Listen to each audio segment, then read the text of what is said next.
Assalamualaikum warahmatullahi wabarakatuh. Berjumpa lagi dengan Bapak pada pelajaran tematik. Namun sebelum belajar, mari kita membaca basmalah terlebih dahulu. Bismillahirrahmanirrahim. Baik, anak-anakku yang soleh dan soleha, kita sudah masuk ke subtema 3 pada tema 5F. Baik anak-anak, silakan dibuka bukunya pada halaman 79.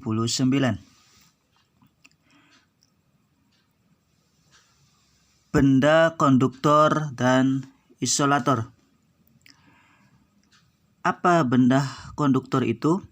Benda konduktor adalah benda-benda yang bisa menghantarkan panas, ya. Itu disebut dengan benda-benda konduktor. Sedangkan benda isolator yaitu benda-benda yang bisa menghambat panas. Baik, pada halaman selanjutnya, halaman 80. Contoh dari benda-benda konduktor. Contohnya seperti wajan, ya. Wajan itu adalah contoh dari benda-benda konduktor, ya. Benda-benda konduktor itu bahannya itu terbuat dari logam seperti baja dan aluminium, ya. Itu benda-benda yang terbuat dari logam, contohnya seperti baja dan aluminium, itu merupakan benda-benda yang bisa menghantarkan panas, yang kita sebut adalah sebagai benda konduktor. Contohnya tadi seperti wajan, ya. Wajan itu contoh dari benda yang bisa menghantarkan panas, ya. Dengan mudahnya bisa menghantarkan panas. Sedangkan isolator atau benda yang menghambat panas, ya. Benda-benda yang menghambat panas atau benda-benda yang tidak bisa menghantarkan panas, itu contohnya plastik, kayu, karet, dan kain, ya. Benda-benda itu benda-benda yang terbuat dari plastik, kayu, karet itu tidak bisa atau tidak mudah menghantarkan panas, ya. Itu benda-benda tersebut bisa menghambat panas. Itu ya tentang benda konduktor dan isolator. Jadi intinya kalau benda-benda konduktor itu benda-bendanya terbuat dari bahan-bahan logam, ya. Contohnya seperti baja, aluminium, itu benda-benda konduktor. Sedangkan kalau benda-benda isolator itu terbuat dari kayu, karet, dan plastik, ya. Itu merupakan benda-benda isolator, ya. Kalau benda konduktor bisa menghantarkan panas, kalau benda konduktor itu tidak bisa menghantarkan panas, ya, tidak mudah menghantarkan panas. Baik, pada halaman selanjutnya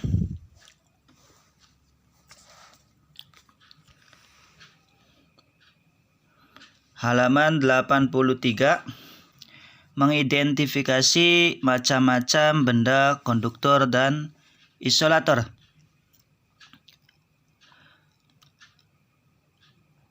Contoh dari benda-benda konduktor dan isolator bisa kita temui, bisa anak-anak temui, ya, pada kehidupan sehari-hari. Misalnya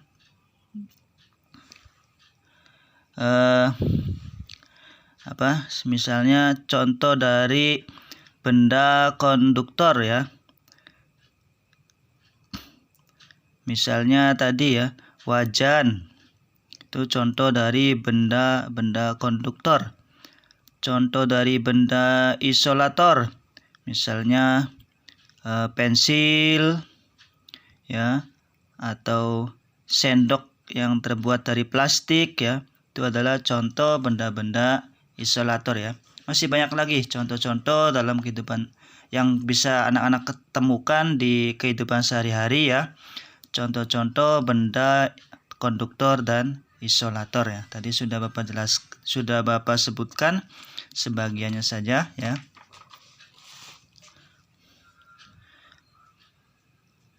Ada juga panci ya.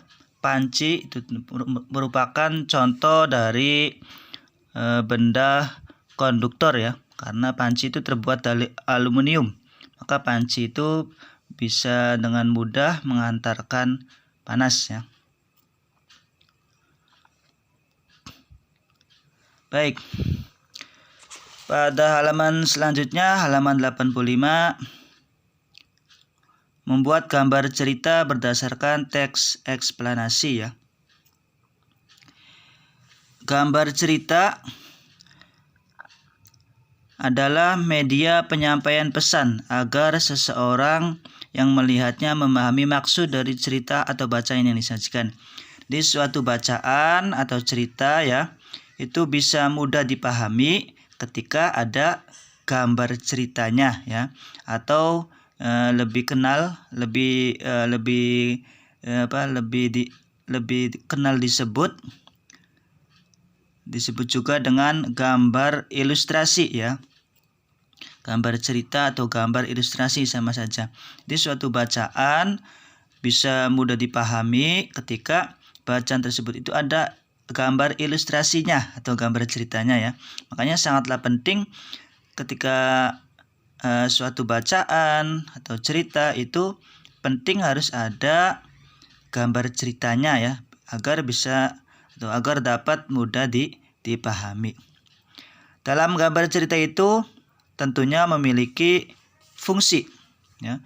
Ada fungsinya. Fungsinya apa? Yang pertama, memberikan penjelasan langkah-langkah kerja. Yang kedua, memberikan penjelasan bentuk alat yang digunakan dalam teks. Yang ketiga, menghubungkan tulisan dengan imajinasi pembaca.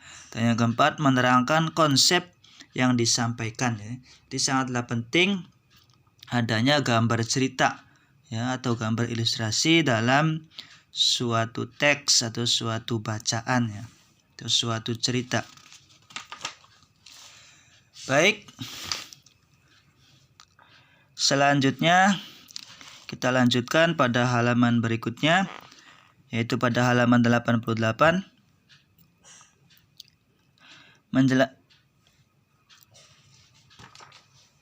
Pada halaman 90, menjelaskan akibat dari tidak menjalankan kewajiban ya. Setiap masyarakat itu memiliki kewajiban ya. Memiliki kewajiban yang harus dilaksanakan ya. Kita ambil contoh proses pembuatan batik tulis ya. Dalam proses pembuatan batik tulis ya. Dalam proses pembuatan batik tulis, tentunya setiap pekerja ya, orang yang bekerja membuat batik tulis itu memiliki kewajiban masing-masing ya, ada tugasnya. Ya, pekerja yang bikin batik tulis itu memiliki kewajiban masing-masing, ada tugasnya masing-masing. Nah, tentunya tugas itu atau kewajiban itu harus dilaksanakan oleh semua pekerja ya. Supaya apa? Supaya batik yang dibuat itu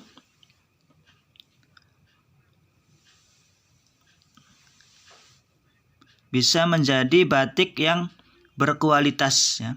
Jadi kalau salah satu pekerjanya itu tidak menjalankan tugasnya dengan baik, tidak menjalankan kewajibannya dengan baik, maka nanti kualitas batiknya juga kurang bagus ya, atau kualitas batiknya juga tidak baik atau kurang baik ya. Makanya sangatlah penting setiap orang ya itu harus menjalankan kewajibannya. Baik. Pada halaman selanjutnya, halaman 91, kita lanjutkan ya. Aktivitas masyarakat di suatu wilayah dalam upaya pembangunan ekonomi dan sosial budaya.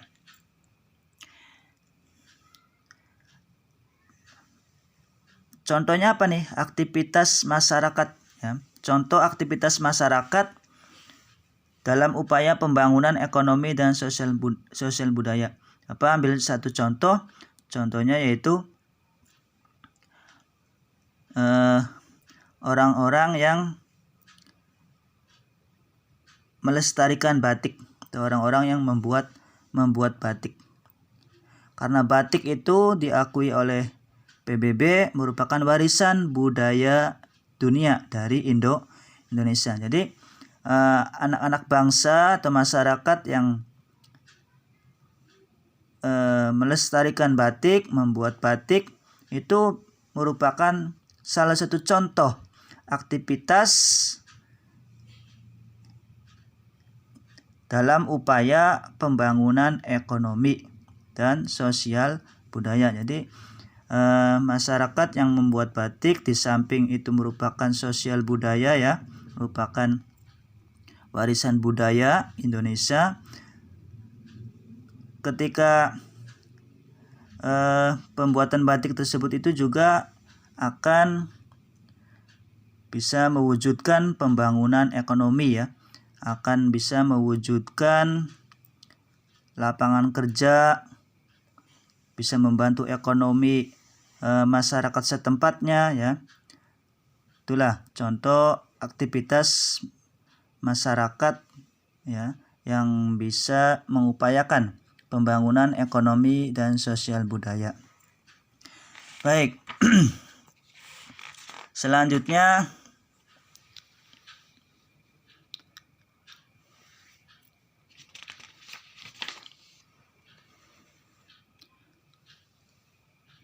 pada halaman 96 bisa dilihat oleh anak-anak. Menjelaskan masalah sosial yang timbul akibat tidak adanya penerapan tanggung jawab dalam masyarakat. Tentu ya, ketika di suatu masyarakat itu tanggung jawabnya tidak diterapkan ya, suatu masyarakat tidak menerapkan tanggung jawab, otomatis nanti akan timbul masalah-masalah sosial di masyarakat. Jadi awal mulanya karena tadi masyarakatnya tidak bertanggung jawab, masyarakatnya tidak menerapkan tanggung jawab. Karena tidak menerapkan tanggung jawab, akhirnya timbullah masalah-masalah sosial di masyarakat. Banyak sekali contohnya masalah-masalah sosial di masyarakat ya, bisa dilihat di halaman 97. Yang pertama, masalah kemacetan lalu lintas. Masalah kemacetan lalu lintas ini termasuk masalah sosial ya. Faktornya tadi karena masyarakatnya tidak bertanggung jawab. Banyak pengguna jalan yang tidak mematuhi rambu-rambu lalu lintas ya. Akhirnya terjadilah kemacetan, banyaknya kendaraan. Yang kedua, masalah yang sosial yang kedua yaitu sampah. Ini sering kita jumpai ya di kehidupan sehari-hari. Sampah itu banyak sekali karena masyarakatnya tidak bertanggung jawab. Banyak masyarakat yang membuang sampah sembarangan. Akibatnya sampah menumpuk dan akhirnya yang ketiga, timbul lagi masalah yang ketiga yaitu sungai yang kotor ya. Ini penyebabnya banyak karena tadi sampah tadi. Banyak sekali masyarakat yang membuang sampah di kali, membuang sampah di sungai. Akhirnya sungainya seharusnya jernih menjadi kotor ya karena banyak sekali sampah. Di samping itu ada lagi masalah yang lain, bangunan liar. Ya, banyak sekali bangunan-bangunan yang tidak berizin ya.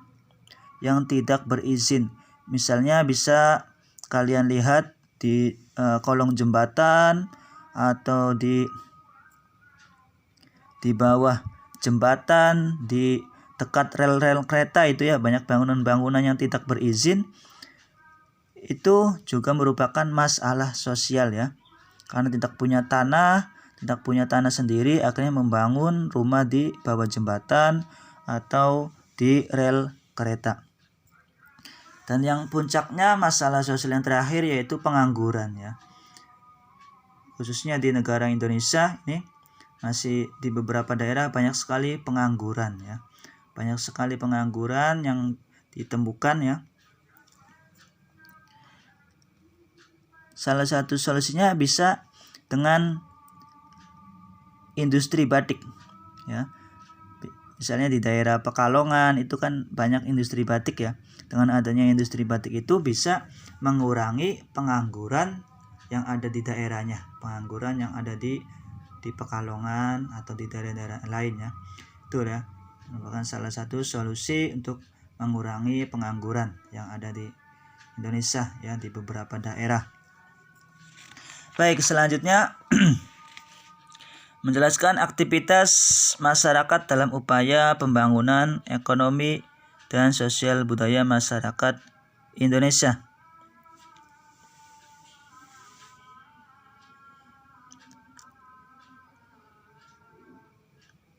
Ya tadi ya, salah satu contohnya tadi industri batik ya. Di setiap daerah ada beberapa yang memiliki batik khas ya. Kalau di Indramayu memiliki batik khas Pauman ya. Di Cirebon batik Trusmi ya. Di Pekalongan juga ada ya batik Pekalongan. Jadi itulah aktivitas-aktivitas masyarakat ya yang bisa mengupayakan pembangunan ekonomi, sosial budaya masyarakat di Indonesia.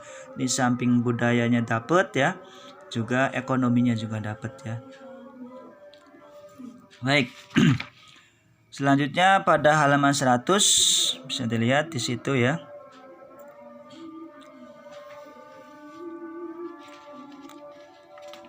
Dan halaman 102 mengidentifikasi benda-benda di lingkungan sekitar yang menggunakan konsep perpindahan kalor. Mungkin anak-anak bisa menemukan banyak sekali benda-benda di lingkungan sekitar ya yang menggunakan konsep perpindahan kalor ya. Contohnya, salah satu contoh benda yang menggunakan konsep perpindahan kalor. Contohnya yaitu canting ya. Itu ada gambarnya di situ. Itu canting ya. Dalam canting itu ada cucuk ya. Ada bagian-bagiannya. Ada bagian cucuk, kemudian nyamplung, dan yang di belakangnya itu bagian gagangnya ya. Pada bagian-bagian benda canting tadi ya, untuk bagian cucuk dan nyamplung itu bahannya terbuat dari seng ya. Sedangkan gagangnya itu terbuat dari kayu. Sehingga terjadi perpindahan kalor ya. Gagangnya yang terbuat dari kayu agar ketika dipegang itu tidak panas ya. Walaupun tadi cucuk sama nyamplungnya terbuat dari seng ya. Ketika dipanaskan, ketika kita pegang itu tidak panas ya, karena gagangnya terbuat dari kayu ya. Itu merupakan contoh benda yang menggunakan konsep perpindahan kalor ya. Seperti itu. Baik. Pada halaman selanjutnya, halaman 103, membuat gambar cerita ya. Dalam membuat gambar cerita tentunya ada teknik-tekniknya ya. Ada 2 teknik yang bisa digunakan.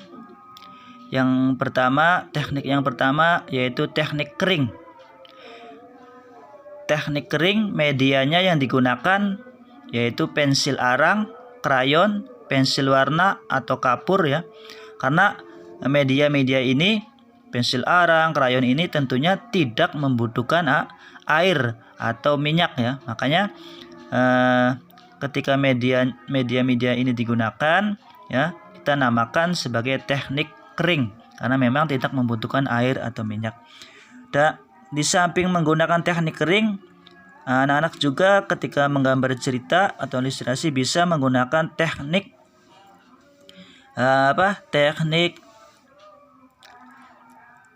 basah ya, teknik basah. Kalau teknik basah ya tentunya harus membutuhkan air atau minyak khusus untuk mengencerkannya ya. Jadi anak-anak bisa menggunakan dua teknik tadi ketika membuat gambar cerita, bisa menggunakan teknik kering maupun bisa menggunakan teknik basah ya. Itu gambar-gambar alat-alat gambar teknik basah ya. Terus di sampingnya itu alat-alat gambar teknik kering.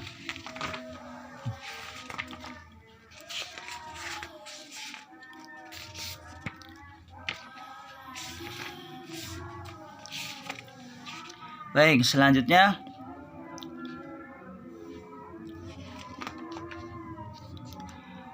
menganalisis kewajiban untuk membantu mengatasi masalah sosial di masyarakat. Anak bisa lihat pada halaman 108.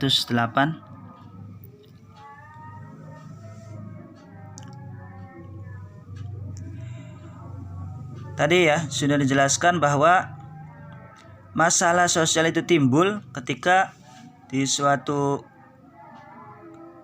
masyarakat, ketika masyarakat itu tidak melaksanakan kewajibannya ya. Misalkan masalah sosial tentang kebanjiran. Salah satu faktor kebanjiran yaitu tadi masyarakat membuang sampah sembarangan, membuang sampah di kali. Akhirnya timbul masalah sosial yaitu banjir ya. Bagaimana agar masalah sosial tadi, agar banjir tadi tidak terjadi lagi?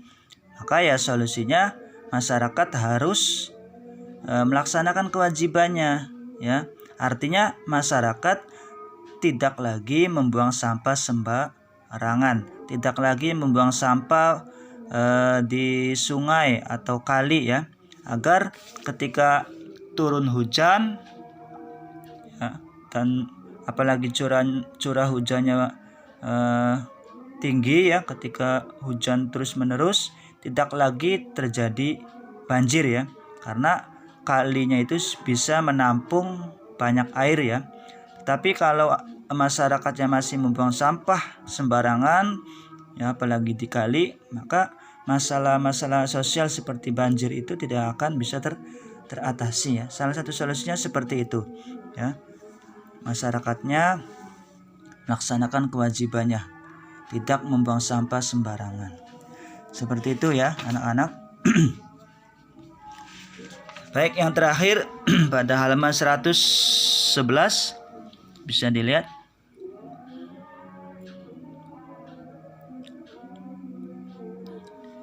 Itu contoh gambar cerita dari hasil pengamatan ya. Baik, untuk materi tematik pada subtema 3, tema 5F, Bapak cukupkan ya. Sampai sini. Untuk tugasnya yang pertama, tuliskan contoh benda-benda konduktor dan isolator ya di kehidupan sehari-hari ya. Masing-masing 3 contoh. Di konduktor, cari benda-benda konduktor 3. Terus isolator juga 3 ya pada kehidupan sehari-hari. Misalnya tadi sudah di Bapak sebutkan ya. Misalnya benda konduktor contohnya wajan ya. Terus benda isolator misalnya sendok plastik ya. Silakan ya nanti anak-anak cari ya di sekitarnya saja, sekitar kita ya. Cari contoh benda-benda konduktor dan benda-benda isolator ya. Masing-masing 3, konduktor 3, isolator juga 3. Terus tugas yang kedua, sebutkan contoh-contoh masalah sosial di masyarakat ya. Jadi tugas yang kedua silakan anak cari ya di kehidupan sehari-hari ya. Mencari apa? Mencari masalah-masalah sosial di masyarakat ya. Tadi sudah Bapak sebutkan ya beberapa. Misalnya tadi masalah banjir ya. Itu masalah banjir itu termasuk masalah-masalah sosial di masyarakat. Ini tugasnya 2 saja. Silakan dikerjakan ya anak-anak. Tugas nanti seperti biasa difoto, dikirimkan ke Bapak Japri paling lambat sampai jam 12 siang ya. Terima kasih, tetap semangat anak-anak.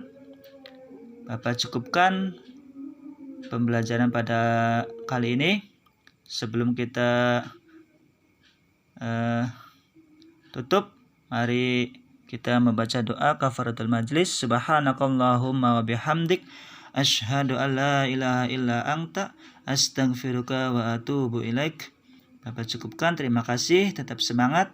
Wallahul muwafiq ila aqwamit thoriq. Wassalamualaikum warahmatullahi wabarakatuh.